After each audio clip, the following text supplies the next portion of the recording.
ബഹുമാന്യരായ പണ്ഡിതന്മാരെ, നേതാക്കളെ, സ്നേഹം നിറഞ്ഞ സഹോദരീ സഹോദരന്മാരെ, നമ്മുടെ പ്രസ്ഥാനത്തിൻ്റെ ജിഹ്വയും ശക്തിയുമായ ശബാബ് വാരികയുടെ സിൽവർ ജൂബിലി ആഘോഷത്തിൻ്റെ സമാപന ചടങ്ങിൻ്റെ അവസാനത്തിലാണ് നമ്മളിപ്പോഴുള്ളത്. ഒരു പത്രം 25 വർഷം പ്രവർത്തന രംഗത്ത് ശ്രദ്ധേയമായ സേവനമർപ്പിച്ച് മുന്നോട്ട് പോകുമ്പോൾ കഴിഞ്ഞ കാലഘട്ടങ്ങളിൽ ഈ പത്രവും ആ പത്ര നടത്തിപ്പുകാരും പ്രസ്ഥാനവും സഹിച്ച ത്യാഗങ്ങളുടെയും കഷ്ടപ്പാടുകളുടെയും കഥകൾ അയവിറക്കുന്ന ഈ സന്ദർഭത്തിൽ എത്ര നടന്നുപോയി എന്നാലോചിച്ച് ഇനി എത്രയാണ് നടക്കാനുള്ളത് എന്ന് ചിന്തിക്കാനുള്ള സമയമാണ് ഇത് എന്ന് ഞാൻ മനസ്സിലാക്കുന്നു. മുഖ്യാതിഥിയും ഇസ്ലാമിക പ്രബോധന രംഗത്തെ ശ്രദ്ധേയനായ വ്യക്തിയുമായ ഷെയ്ഖ് അബ്ദുള്ള സാലിം അൽ മർരി വിവിധ രാജ്യങ്ങളിലെ ഇസ്ലാമിക ചലനങ്ങളെ വിലയിരുത്തുകയുണ്ടായി. മീഡിയകൾ നമ്മോട് കാണിക്കുന്ന ക്രൂരമായ അതിശക്തമായ അക്രമങ്ങളെക്കുറിച്ച് അദ്ദേഹം സൂചിപ്പിക്കുകയുണ്ടായി. കേരളത്തിലെ പത്രപ്രവർത്തന രംഗത്ത് ഇസ്ലാഹി പ്രസ്ഥാനത്തിന്റെ ചരിത്രം, ഒരു നൂറ്റാണ്ടിന് മുമ്പുള്ള ചരിത്രം മാർഗദർശിയും ഗുരുനാഥനുമായ ബഹുമാനപ്പെട്ട മൗലവി കുട്ടശ്ശേരി അവർകൾ ഇവിടെ വിശദീകരിച്ചു. ഈ പ്രസ്ഥാനം കെട്ടിപ്പടുക്കുന്നതിലും നമ്മുടെ പ്രവർത്തനങ്ങൾ ഏകോപിപ്പിക്കുന്നതിലും മുൻഗാമികളായ പണ്ഡിതന്മാരുടെ ത്യാഗോജ്ജലമായ പ്രവർത്തനങ്ങൾ നമ്മുടെ സംഘടനയുടെ അധിപനും രക്ഷാധികാരിയുമായ ബഹുമാനപ്പെട്ട TP അബ്ദുള്ള മദീനി ഇവിടെ വിശദീകരിച്ചു. ആദർശത്തിന്റെ അടിത്തറയും വിശ്വാസത്തിന്റെ പവിത്രതയുമാണ് നമ്മെ നാമാക്കി തീർക്കുന്നത് എന്ന് ജമിയത്തുൽ ഉലമ സെക്രട്ടറി ബഹുമാനപ്പെട്ട ഉമർ സുല്ലമി ഇവിടെ നമ്മോട് പറയുകയുണ്ടായി. ഈ സന്ദർഭത്തിൽ എല്ലാ കാര്യങ്ങളും എല്ലാ വിഷയങ്ങളും മൊത്തമായും ചുരുക്കത്തിലും വിശദീകരിച്ചു കഴിഞ്ഞ സ്ഥിതിക്ക് ദീർഘമായി ഇനി ഞാൻ സംസാരിക്കാൻ ഉദ്ദേശിക്കുന്നില്ല. ഞാൻ എന്റെ സന്തോഷം അറിയിക്കുക, 25 വർഷക്കാലം ശബാബ് നടന്നതിൽ, അതിപ്പോഴും നടക്കുന്നതിൽ ഒരുപാട് ആളുകളുടെ പ്രവർത്തനങ്ങളും പ്രാർത്ഥനകളും സഹായങ്ങളും ഉണ്ടായിട്ടുണ്ട്. ശബാബിന്റെ 25 വർഷത്തിൽ 12 വർഷക്കാലം അതിന്റെ പ്രയാസങ്ങളും പ്രതിസന്ധികളും ഗുണങ്ങളും ദോഷങ്ങളും ഒക്കെ ഏറ്റെടുക്കേണ്ടി വന്നത് അതിന്റെ മാനേജിംഗ് ഡയറക്ടർ പദവിയിൽ ഉണ്ടാവുക ISM പ്രസിഡന്റ് ആയിരിക്കും എന്ന നിലക്ക് ഈ ഉള്ളവനായിരുന്നു. ഞാൻ ISMന്റെ പ്രസിഡന്റ് പദം ഏറ്റെടുത്തിട്ടുള്ളത് ബഹുമാനപ്പെട്ട ഇന്നത്തെ നമ്മുടെ പ്രസിഡന്റ് TP അബ്ദുള്ള മദനിയുടെ നേതൃത്വത്തിൽ നിന്നാണ്. അന്ന് അദ്ദേഹം പ്രസിഡന്റായിരുന്ന സന്ദർഭത്തിൽ സംഘടനയുടെ ജനറൽ സെക്രട്ടറി ബഹുമാനപ്പെട്ട കുഞ്ഞു മുഹമ്മദ് പറപ്പൂർ അവർകളായിരുന്നു.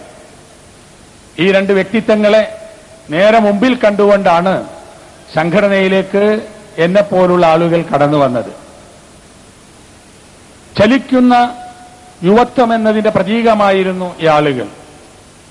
അതിശക്തമായ പ്രതിസന്ധികളെ നേരിട്ട് നമ്മുടെ പണ്ഡിതന്മാർക്ക് താങ്ങും തണലുമേകാൻ അന്ന് TPയുടെയും പറപ്പൂരിന്റെയും ഒക്കെ നേതൃത്വത്തിലുണ്ടായിരുന്ന ആ വൻ സംഘം വലിയ സേവനം നൽകിയത് ഇപ്പുറത്ത് നിന്ന് നോക്കിക്കാണുന്ന ഒരു വിദ്യാർത്ഥിയായിരുന്നു ഞാനും എന്റെ കൂടെ കടന്നു വന്ന ആളുകളുമൊക്കെ.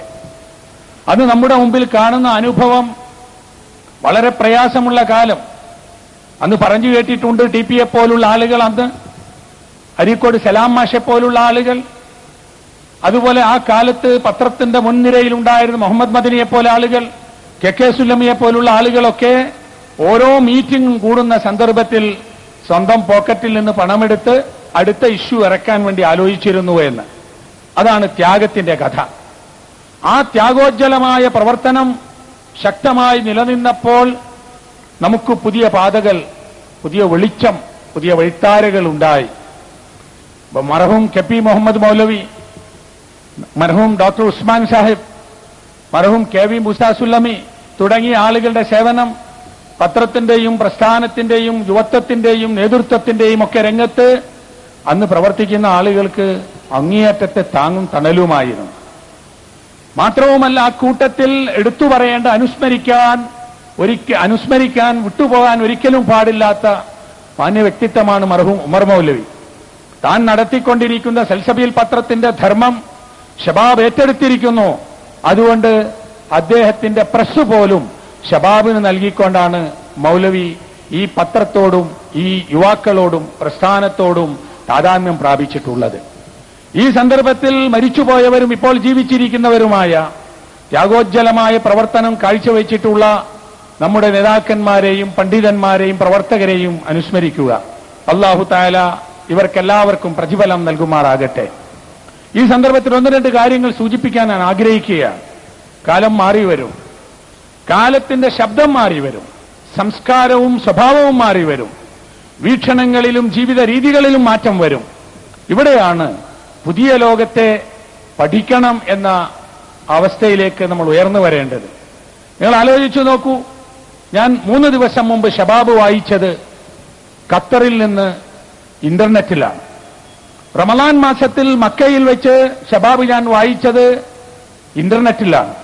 കേരളത്തിൽ പത്രപ്രവർത്തന രംഗത്ത്, ഇസ്ലാമിക പത്രപ്രവർത്തന രംഗത്ത് ഒരു വലിയ കുതിച്ചുചാട്ടം ഷബാബിലൂടെ സാധിച്ചത് യഥാർത്ഥത്തിൽ ഷബാബിന്റെ നടത്തിപ്പുകാർ ഉൾക്കൊണ്ടിട്ടുള്ള പുരോഗമന വീക്ഷണമാകുന്നു എന്ന കാര്യത്തിൽ യാതൊരു സംശയവുമില്ല. ലോകത്തിന്റെ എല്ലാ ഭാഗത്ത് നടക്കുന്ന വാർത്തകളും സംഗതികളും അപ്പോൾ നമ്മുടെ അഡ്രസ്സുകളിൽ, ഇമെയിൽ അഡ്രസ്സുകളിൽ കിട്ടിക്കൊണ്ടിരിക്കുകയാണ്. ഇതാണ് ഫിഖ്ഹുൽ വാഖിഅ എന്ന് പറയുന്നത്, യാഥാർത്ഥ്യബോധം എന്ന് പറയുന്നത്. ഈ യാഥാർത്ഥ്യബോധം ഉൾക്കൊണ്ടുകൊണ്ട് മുന്നോട്ട് നീങ്ങുമ്പോൾ നമ്മുടെ നാട്ടിലുണ്ടായ മാറ്റങ്ങളെ നമുക്ക് മറക്കാൻ സാധ്യമല്ല. ലാ ഇലാഹ ഇല്ലല്ലാഹ് എന്ന കലിമത്തു തൗഹീദിന്റെ സംസ്ഥാപനം, കലിമത്തു തൗഹീദിന്റെ പ്രചാരണം, ആ കലിമത്തു തൗഹീദിന് വേണ്ടി ജീവിക്കുവാനും മരിക്കുവാനുമുള്ള പ്രചോദനം, അതാണ് മുജാഹിദ് പ്രസ്ഥാനത്തിന്റെ ശക്തിയും അതിന്റെ അടിത്തറയും. ഇന്ന് കലിമത്തു തൗഹീദിനെതിരിൽ വരുന്ന വെല്ലുവിളികൾ ഏറെയാണ്. നമ്മുടെ നാട്ടിൽ തൗഹീദിൽ നിന്ന് വ്യതിചലിച്ച ഒട്ടേറെ ആളുകളുണ്ട്. ദൈവനിഷേധികൾ ഒരു ഭാഗത്ത് ഒരു ഫിലോസഫിയായി അവതരിപ്പിക്കുകയാണ്. മതവും ദൈവവും ഒന്നും ആവശ്യമില്ല എന്നതിന് പണ്ട് ഉണ്ടായിരുന്നതിനേറെ തത്വങ്ങളും വീക്ഷണങ്ങളും അവതരിപ്പിച്ചുകൊണ്ട് വിശ്വാസമുള്ള സമൂഹങ്ങളെ വഴിതെറ്റിക്കാൻ ഒരുപാട് കേന്ദ്രങ്ങൾ ഇന്നുണ്ട്. വിശ്വാസികളിൽ തന്നെ വിശ്വാസത്തെ മലീമസമാക്കുന്ന അവസ്ഥകൾ ഏറെയുണ്ട്. ജീവിച്ചിരിക്കുന്നതും മരിച്ചതുമായ ദൈവങ്ങളെ സൃഷ്ടിച്ച് മനുഷ്യനും ദൈവത്തിനുമിടയിൽ ഇടത്തട്ടു കേന്ദ്രങ്ങൾ ഉണ്ടാക്കുന്ന ചൂഷണ കേന്ദ്രങ്ങൾ എല്ലാ വിഭാഗങ്ങളിലും നമുക്ക് കാണാൻ സാധിക്കും. മുസ്ലിങ്ങളിലും ഹിന്ദുക്കളും ക്രിസ്ത്യാനികളിലും ഇതര മതവിഭാഗങ്ങളിലും മതം ജീർണതയുടെ മുഖമണിയുകയും എല്ലാ ജീർണതകളും മതത്തിന്റെ പരിവേഷമണിയുകയും ചെയ്യുന്ന ഒരവസ്ഥയാണുള്ളത്.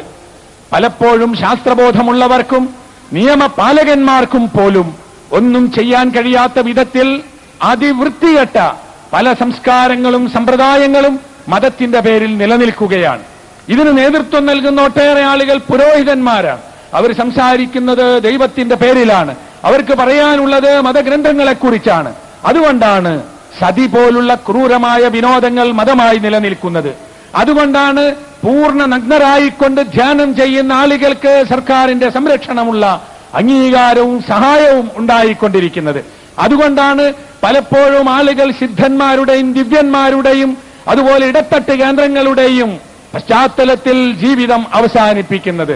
കഞ്ചാവ് അടിച്ച് രാവും പകലും അറിയാതെ ജീവിതത്തെക്കുറിച്ചൊരു ലക്ഷ്യവുമില്ലാതെ നടക്കുന്നവൻ സിദ്ധനും ഭക്തനും ദിവ്യനുമായി അംഗീകരിക്കപ്പെടുന്നത് മതമേത്? മതത്തിന്റെ പേരിലുള്ള ജീർണതയേത്?